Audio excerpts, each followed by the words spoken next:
Hi, Nat here from obsidianwebhosting.com. Today's quick lesson is just how to get logged into your new WordPress website that you have hosted on Obsidian Web Hosting. You'll be provided with a URL to your administrative console. Just take that URL, paste it into your browser bar, and browse to it. First time you go to that page, you'll be prompted for your username and password that will have been supplied to you. Enter that here.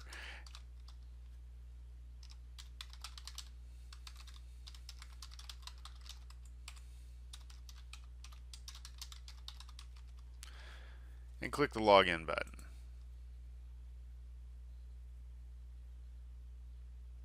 You'll land on your website's dashboard. You have a few items of note on this page. In the At a Glance section, you'll see that we have some placeholder content added to your site automatically. You have a post, a page, and a comment. These are just to show you how you can get started with those features of your WordPress website. They're free for you to edit, delete, and replace as you see fit. At the top, you can see the new button that will allow you to add a post, media such as video or pictures, a new page, or TablePress table. You also will see any open comments that you have on your content.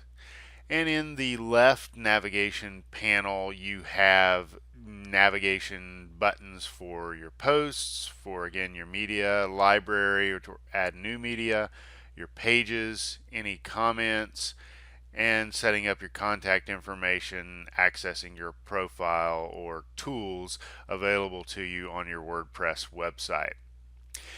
If you have additional questions about the features of your WordPress website, please look at the other tutorials in this series. We have a wide array of topics that will help you get the most out of your new site. As always, if you have any questions, feel free to email support@obsidianwebhosting.com.